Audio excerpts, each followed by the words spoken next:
Hey guys, today was looking like it was gonna be a pretty regular day. I woke up, I was cooking my breakfast, scrolling through social media, and then I came across this. Great. Now, see, if it was just some random guy in a WRX group, I probably wouldn't be concerned. But this is Prime Motoring we're talking about here, and they have hands down the most experience with this new FA24 motor out of anybody else besides maybe Subaru themselves.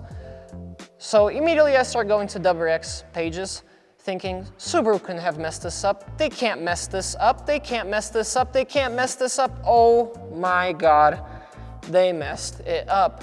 Now, for those of you unfamiliar, the new BRZ and GR86 are known for having oil starvation issues because the excessive silicone that Subaru put on the oil pan seal is chipping and getting clogged in the oil pickup tube.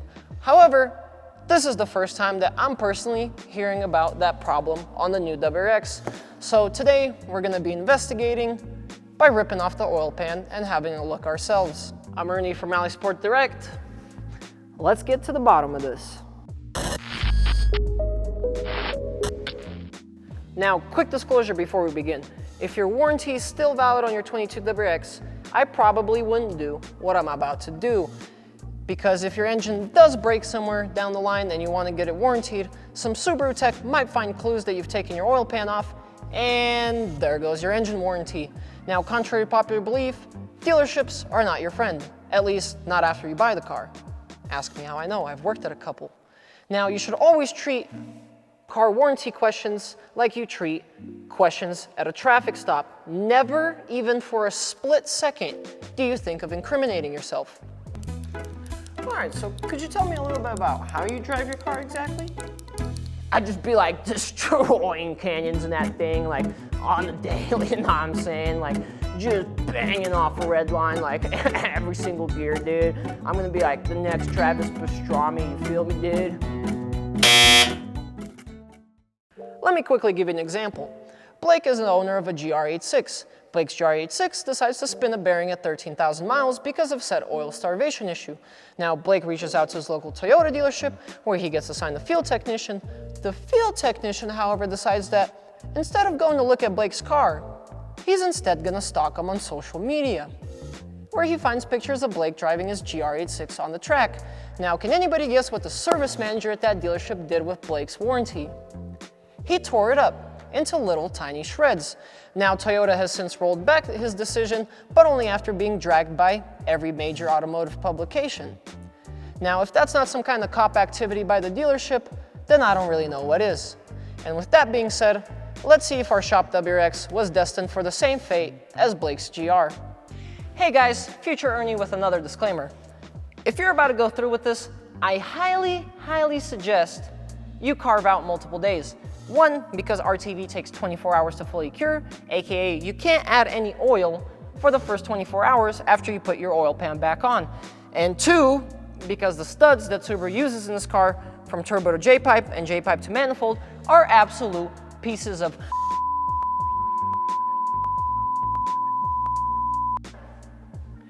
yeah, that's about all I can say about the studs. This car has 7,000 miles, yet every single one of those studs was completely rusted. And to add insult to injury, they used the absolute stupidest locking nut design on the planet. Instead of having something like an insert to lock the nut, they decided to cut the first few threads in the nuts imperfect, on purpose. Anyways, keeping all that in mind, I highly suggest you pick up the Grimspeed J Pipe stud kit. It's meant for the previous gen WRX, but since the studs are identical from previous gen to this new one, they work just fine. I can confirm it for you. We replaced every single stud with the Grimspeed one. So yeah, if you still decide to go through with this, you are an absolute champion. I'm rooting for you. Best of luck. Okay, so first thing you're gonna wanna do is take your plastic belly pan off, 16 post clips and 2 bolts. So just make sure you've taken off that many before you start ripping at it like a caveman. Then you're gonna wanna start draining your oil. While your oil is draining, start working on taking off this H-brace. It is 4 12mm bolts, 2 at the front here and then 2 at the back. All right, that's the H-brace removed. Next, we're gonna do the exhaust headers. Future Ernie here, one more time. After doing this whole thing, I realized that it might be possible to drop the turbo headers and J pipe all in one go. I'm not saying it is, I'm just saying it might be.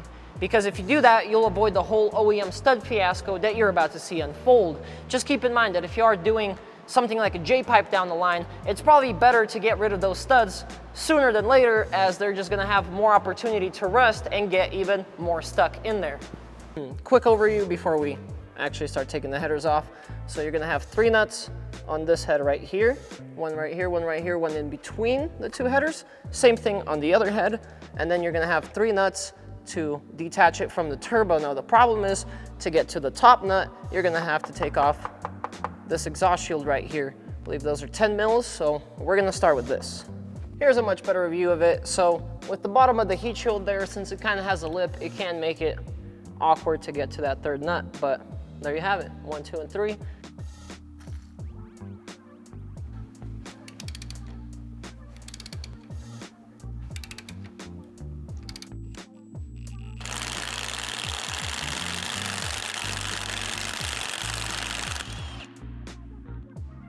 All right, so at least the second one's coming out like butter. The nut basically kind of shredded itself apart on this stud. Then I tried to get the stud out with an inverse torque and it snapped. Super common, happened on the previous gen. Subaru seems to have learned nothing about that. But, you know, at least the second one came out really easy. The whole stud came out with this guy. You know what, not gonna be mad about it. Better than it breaking, that's for sure. All right, now it's time to unbolt the headers from the heads. So as I mentioned, 2 14 mil nuts here and one back there in between the headers. So looks like Subaru has actually decided to use quality studs on these. So let's see if it's as much of a pain as the turbo ones. And wow, would you look at that? Before you go do the other side, we need to loosen a bracket that's on the turbo. So what you're gonna do is take this 10 mil off of the front side of the turbo. That will allow the bracket to slide around, and then you'll be able to slide the headers off of the turbo studs. If you didn't do this, that bracket would hold the header to the turbo. Okay, so what I ended up doing is actually gently removing the other piece of shit stud out with a reverse torque spit, as it's kind of awkward to get them to slip past the studs. I have done it before. For some reason, wasn't able to do it this time, but there we go. Exhaust manifold is off. All right, so if you guys can see, I already started taking some of the oil pan bolts out. They're all identical, so you at least don't have to worry about that. What you will have to worry about is those 3 bolts back here. So we have one directly above the turbo mounting bracket, one directly over the turbo heat shield, and one directly over the wastegate. So I was trying to get this bracket off of the J pipe, but as you can see, same stupid studs were giving me trouble. Not worth it, just left them alone. So instead, what I did is took this bolt out of the turbo mounting bracket that bolted to the block, and then I went to the front side and took those 2 bolts out right there. Let me point it for you guys. These 2 guys right there. And then I took this J pipe hanger bolt out, and you wanna get that lip to the other side. Now what that gives you is precious wiggle room to be able to get to those bolts. So I'm gonna try that now and let you guys know how it goes. Hi, another update. My hoodie is gone. That's how I know shit got real. But basically, I split the J pipe in half because the J pipe to turbo also has those piece of shit studs that I do not want to deal with.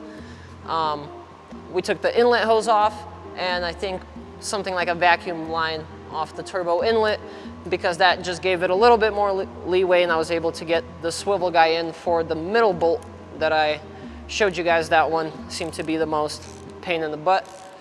But yeah, now all the oil pan bolts are off, so time to grab a rubber mallet and tap that oil pan loose. All right, so as you can see, the oil pan is hanging on by its last couple threads of RTV. And it appears I wasn't hitting it hard enough. All right. Try and Are you telling me we're gonna need to take the sway bar out? No? No? Okay. Awesome. Let's see where the pickup is, make sure we don't mangle it.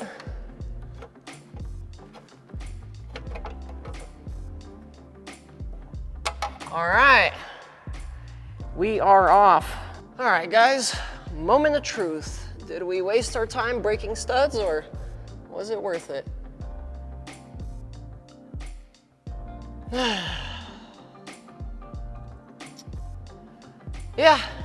Yeah, it's clogged. The left side's pretty much completely clogged. The right side just has a giant glob on it. So yeah, great.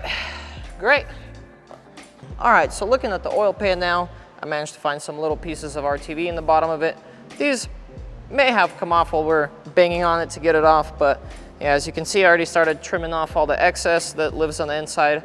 So this is the stuff that ends up chunking off and then getting clogged in the pickup. But unfortunately, this is not the only place where Subaru put excessive RTV in this engine. Let me show you. So, for those of you that don't know, this car actually technically has two oil pans. The lower one, which we took off, and then this right here is the upper one. You can see some bolts up here mounting it to the block. So if we take a look around the upper oil pan seal, you can see we got some excess RTV there. Not as bad as on the lower oil pan seal, obviously, but still there. Another thing that I've heard is that they also put excessive RTV on the timing cover seals. And yeah, that's just great. Now, okay, from here, we're gonna grab some picks and we're gonna try and get as much RTV out of this pickup as possible. Oh, look at that. Got our first catch of the day. This is a big boy. I'm gonna collect all the ones that I get out of here and then show you guys once I'm done. All right, and about an hour later, we are done. This has to be like about 95%, maybe 99 even. As you can see, some of the pieces are just absolutely tiny. They're just little grains of silicone. I have a penny here for comparison, but as you can also see, we had some larger chunks. Now, first thing that was concerning to me is the fact that I found not just gray colored RTV, which I was expecting, but also what seems to be black colored RTV. Now, I asked one of the prime motoring guys and he told me that the black RTV is for sealing the two case halves, so seems like they may have used a bit too much there too. But anyways, now I'll give you guys some tips to hopefully make this go a bit smoother for you. So here I have made a little cardboard box model of the 22 WRX oil pickup. It is what's called a basket oil pickup, as there are strainer holes on every single side of it. So obviously complete with the RTV. So what you want to do is grab a 90-degree pick. I found these work the best by far. You want to gently push it up against the screen. First, dislodge your RTV, then square your 90-degree pickup with one of the walls and just simply pull it out. Another thing worth mentioning is that there is a little lip on the inside of the pickup tube. So the screen is somewhere like about right here, and then right here you're gonna have a lip all the way inside that as you're dragging the silicone will wanna get stuck in. So same thing, 90-degree pick, put it inside and just kind of go all the way along and then continue to scrape out what you do get out of that lip. And just rinse and repeat those steps that I just told you, and you should be able to get just about all of it out. Now that our pickup tube is clean, we can start removing the RTV off of the oil pan.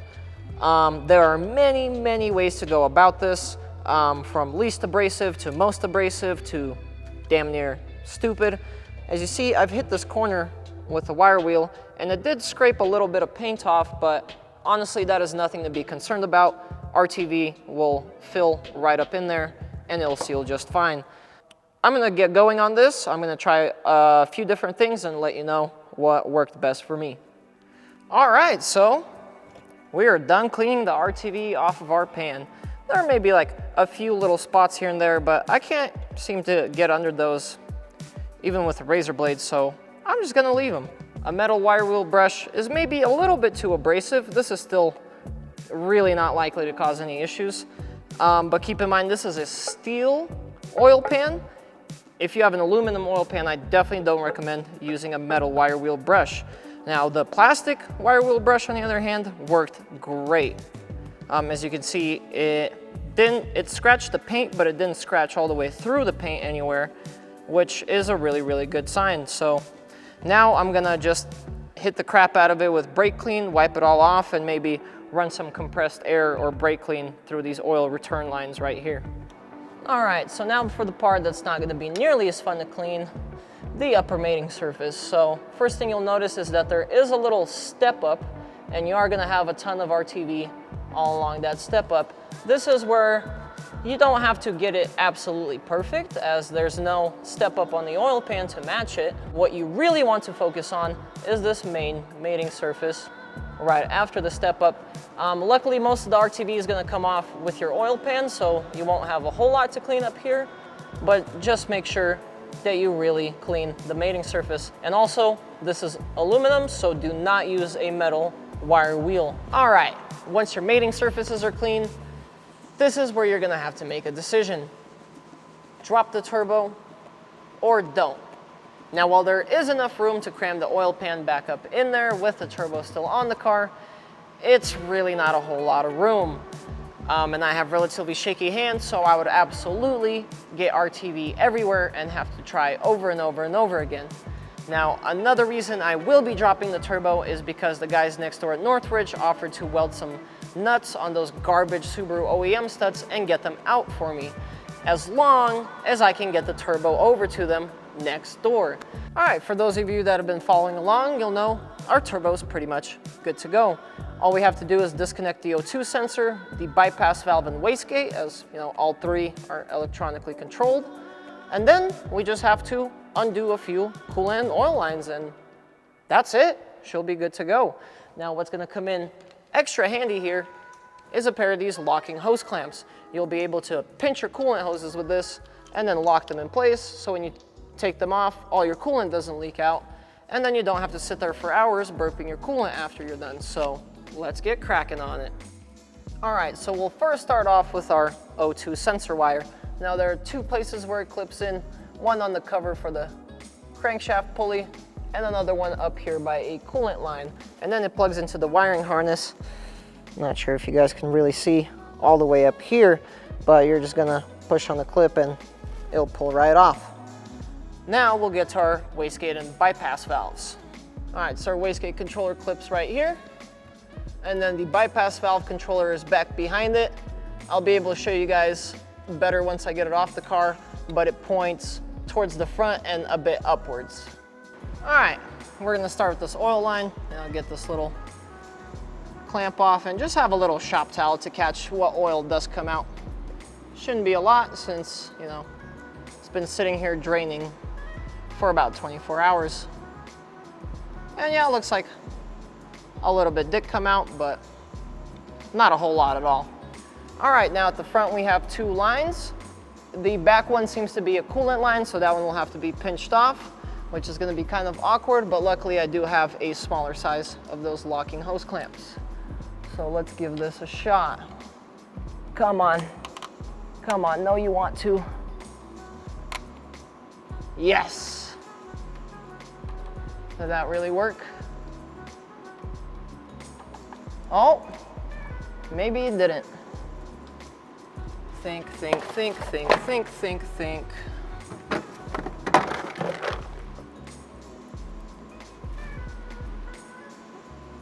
All right, so as you guys could probably tell, the clamp pliers did not work there. I ended up finding a little bung that I just kind of shoved up in there, and it seems like it has luckily stopped. All right, so once you get that coolant line unplugged, then you're good to unplug this one, because if we did this one first, coolant would have just kept dumping out of the inlet. Ask me how I know. All right, now for this front line here, it has a pinch clamp on it, which you'll need some dikes to take off. Now let's slide it off and pray that it's not a coolant line, because I don't see why it would be. Oh boy, it's gonna be a coolant line, isn't it? No, it's not, or we've dumped all our coolant out already. I'm just kidding, we haven't. Now all we have left to do is to take the outlet pipe off, which is back there, and it utilizes some tricky clips, so I think I'm gonna get it off and then show you guys how the clips work. All right, so this is the same boost pipe that we're taking off of the turbo. Like I said, it's just gonna be a lot easier to show you guys how the clips work up here. This shop is haunted, I swear to God. There's little seats that are gonna be on either side of the pipe for the end of the clip to sit in once you have it unclipped.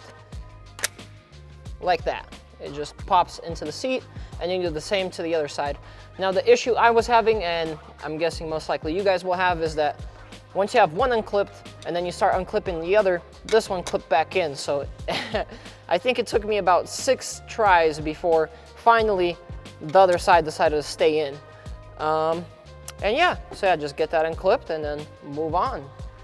All right, once you have your outlet hose off, you can lower your turbo a little bit more, and then you're gonna slide your turbo heat shield out towards the back of the car because you have one more line to undo, and that's this high pressure line right here. It goes into a banjo bolt that is a 14 mil. So let's try and get a socket in there and get this thing out. Once you have that banjo bolt out, the very last thing you gotta get off is this high pressure line bracket. So 10 mil, I'm gonna use a swiveler guy. The whole time you're undoing that bolt, if you're by yourself, make sure to keep a hand on the turbo because you do not want to drop this thing. I don't even want to know how much a new one from Subaru costs. The Garrett MTB 22 Turbo with a singular cat attached. Let's bring this over to Northridge and let them work their magic. Oh, hey guys, it's 5 p.m. the next day, and I'm holding the hot side of our turbo in our hand. So, you're probably wondering why. Well, when I came in this morning, I saw the Northridge guys hard at work, welding nuts on these studs, and well, they just kept on snapping. They did manage to get all the 3 studs out of the J Pipe side out, but they all came out with some threads. Unfortunately, this one from turbo to manifold ended up snapping off flush, so I just spent all day drilling and retapping it. Now, why did I spend all day? Because if you want to be patient with stuff like cleaning your mating surfaces, you really want to be patient when it comes to drilling and tapping a hole in your turbocharger. You know, you want to make sure that it's completely level and aligned in your drill press. You want to make sure that your drill is absolutely perfectly centered, and you want to make sure you don't drill too deep. I didn't spend a whole lot of time documenting the process because I was more worried about just doing it correctly. Now I have a buddy coming down who's a career mechanic to help me apply the RTV on the oil pan because I'm a little bit intimidated to either put not enough or too much. So anyways, guys, without further ado, we're gonna keep trucking along. We're gonna get our hot side back on the turbo. And yeah, hopefully this can all be over very soon. Okay, before we apply our RTV, since this pan has been sitting for a day, we're gonna just brake clean everything, especially the mounting surface. Grab a microfiber and wipe it all up. Now what we're gonna end up doing is we're actually gonna apply RTV up here and then slap our oil pan on. That way we don't run the risk of, you know, accidentally getting RTV somewhere as we're trying to angle the oil pan on here. So let's do it.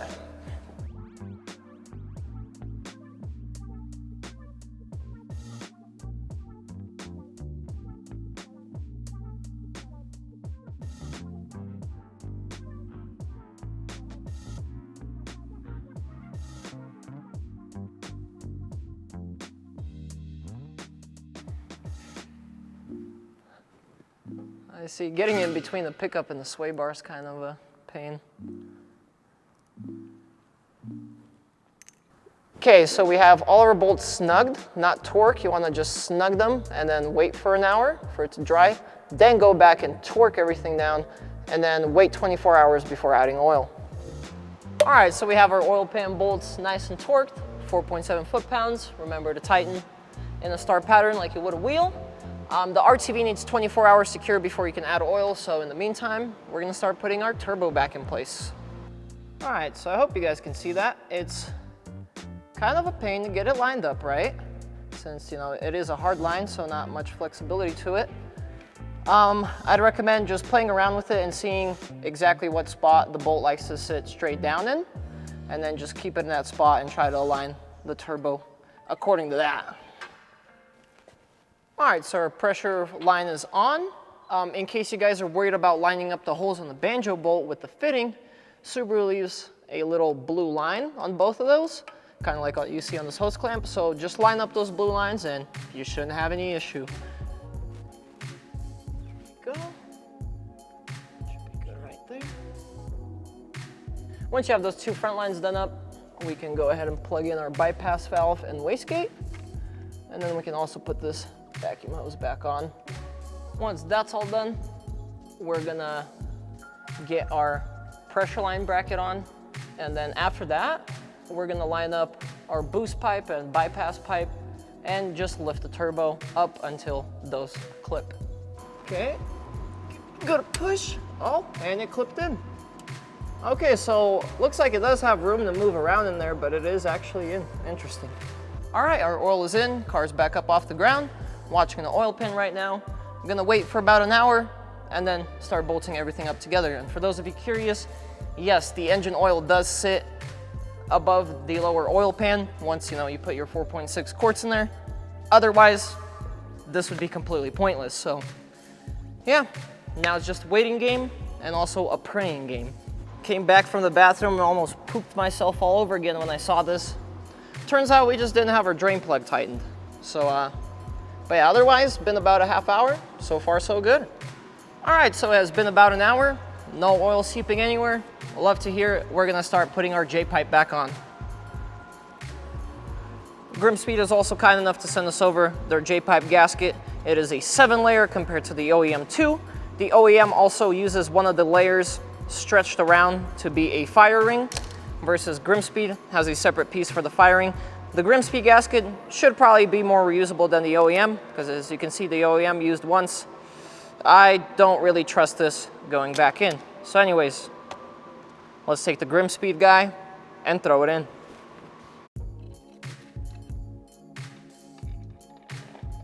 For our header to block gaskets, we're using the Faction Fab multi-layer steel gasket. Every other layer, the firing is cut out a little bit further, so that'll give you a better crush and guarantee a better seal. And then our middle hole is elongated because this gasket works for both EJs and FAs. Let's get the header on.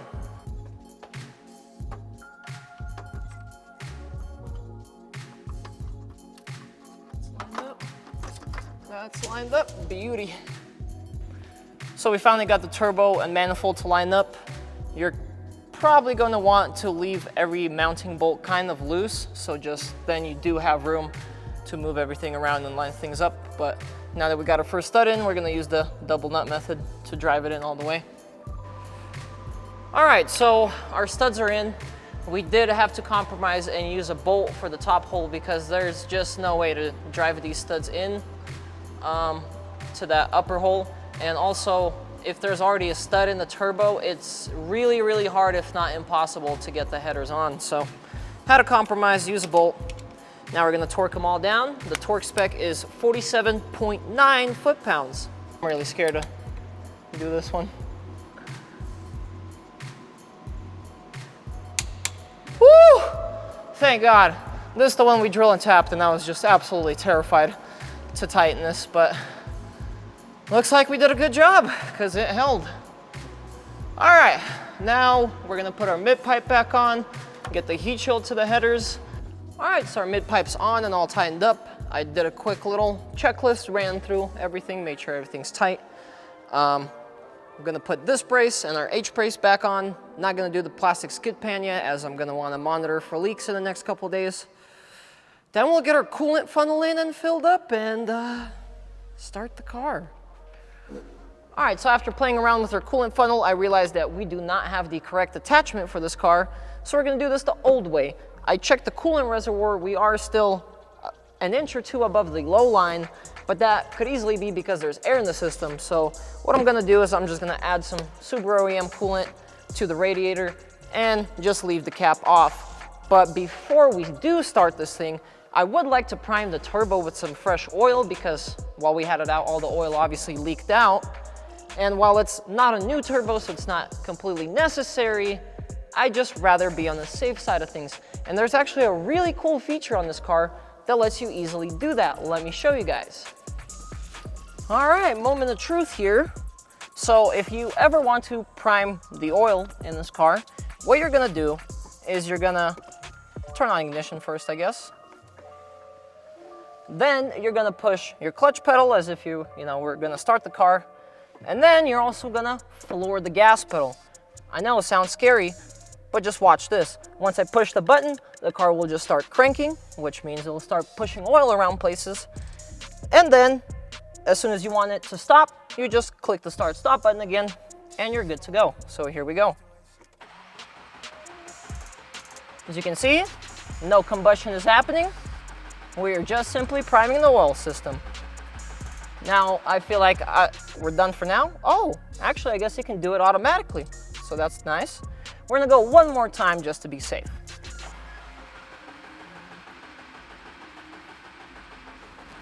Isn't that cool? I personally think it's like one of the coolest features of this car.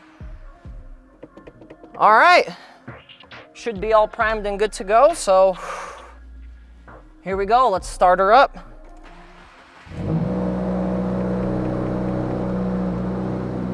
It's alive! All right, we've let the thing idle for about 10 minutes now. It got up to operating temp and everything. Pretty much as soon as you stop seeing air bubbles consistently coming up through the radiator cap, you'll be pretty much good to go. I just kind of wrapped a bunch of shop towels around it and just kept switching them here and there. It is kind of a Neanderthal way to do it without a coolant funnel, but you know what? I just can't wait to see whether everything was done correctly or not. Without further ado, I'm gonna go take this thing out and let you guys know how it goes.